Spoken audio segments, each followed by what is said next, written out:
Ketahui sejarah ini bahwa dulu sebutan Banjar pada mulanya hanya dimaksudkan untuk memisahkan orang Jawa dan orang Melayu yang berjasa pada Sultan Syuriansah atau Pangeran Samudera.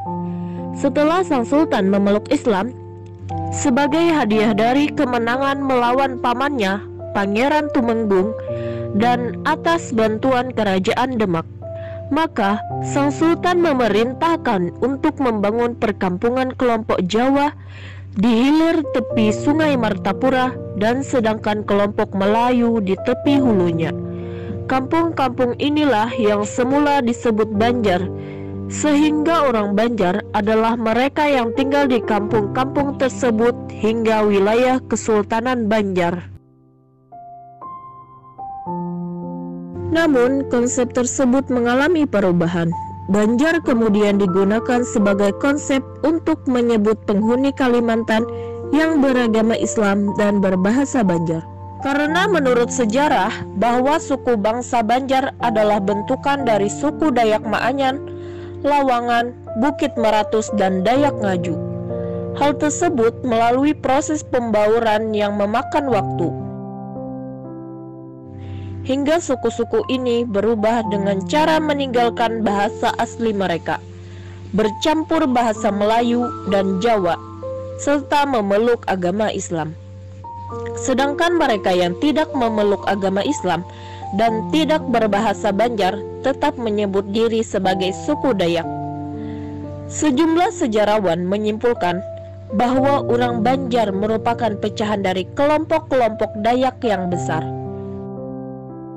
Karena itulah orang Dayak yang masuk dalam wilayah ini disebut orang Banjar. Faktor pemisahan ini terutama adanya perbedaan pandangan segi spiritual dan keagamaan.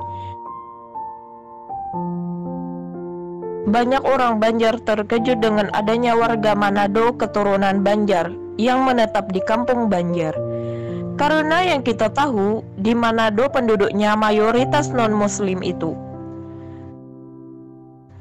Tapi tahukah Anda bahwa ada tokoh Banjar Manado yang menjadi ketua MUI Sulawesi Utara adalah Kiai Haji Pauji Nurani Al-Banjari, alumni Pondok Pesantren Pamangkeh tahun 1967.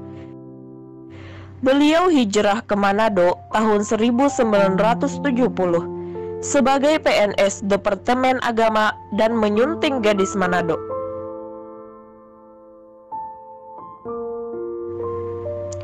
Keturunan orang Banjar di Manado sudah kawin-mawin dan membaur dengan penduduk setempat dan sebagian tetap tinggal di kampung Banjar. Namun ada juga tinggal di beberapa kampung lain termasuk di Kinilau, Kota Tomohon.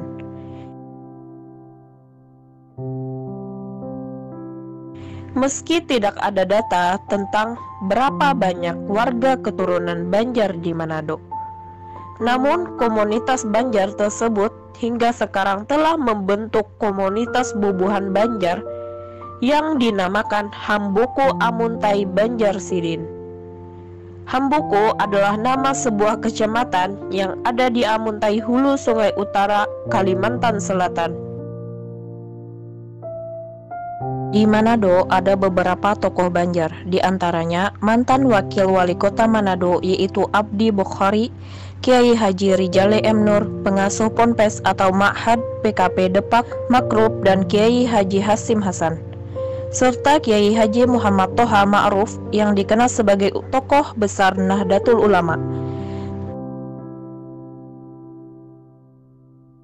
Kisah awal orang Banjar di Manado. Ikhwal diasingkannya Pangeran Perbatasari ke sana, kemudian berlanjut menetap begitu lama di kampung Jawa Tondano atau disingkat Jaton, Minahasa.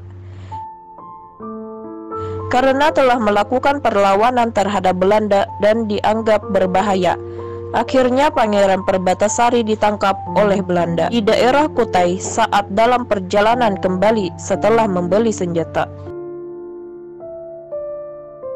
Di Manado inilah beliau menikah dengan wanita di kampung Jawa Tondano. disusul oleh seorang saudara laki-lakinya, Gusti Amir, dan menikah dengan wanita keturunan Jawa Tandano. Di Manado, orang Banjar Pahuluan dan Banjar Batangbayu semula dikenal sebagai petani yang rajin. Namun kemudian mereka mengembangkan usaha-usaha kerajinan. Pekerjaan sebagai pengrajin batu cincin masih ditekuni oleh beberapa warga keturunan Banjar di Banjar, Kota Manado, hingga saat ini. Kerajaan Banjar pertama-tama diperintah oleh Sultan Adam Abdul Watsik Billah 1785 sampai 1857 Masehi. Sultan Adam adalah putra dari Sultan Sulaiman Al-Mu'tamidillah bin Sultan Tahmidillah bin Sultan Tamjidillah. Ibunya bernama Nyai Intan Sari. Beliau dilahirkan di Karang Intan pada tahun 1785, di mana pada waktu itu yang memerintah kerajaan Banjar adalah kakeknya, Sultan Tahmidillah bin Sultan Tamjidillah, bergelar Susunan Nata Alam 1761 sampai 1801 Masehi. Sultan Adam punya 5 saudara kandung, yakni Pangeran Mangkubumi Nata, Ratu Haji Musa, Pangeran Perbatasari, Pangeran Hasir, dan Pangeran Sungging Anum. Berkat didikan dari Syekh Muhammad Arsyad, Sultan Adam dikenal sebagai Sultan Banjar yang alim, dekat dengan ulama, dan memperjuangkan kejayaan Islam untuk kehidupan masyarakatnya. Tokoh besar Nahdlatul Ulama atau NU, Kiai Haji Muhammad Toha Ma'ruf, seorang ulama Nahdliyin karismatis dari negeri kaum Paderi, adalah keturunan ketujuh dari ulama besar Nusantara asal Banjar, Kalimantan, di Syekh Muhammad Arsyad Al-Banjari. Ayahnya Kiai Haji Mansur, seorang guru agama yang membangun keluarga di Kampung Banjar, Manado. Kiai Haji Muhammad Toha Ma'ruf lahir tanggal 25 Desember 1920 di Banjar, Manado.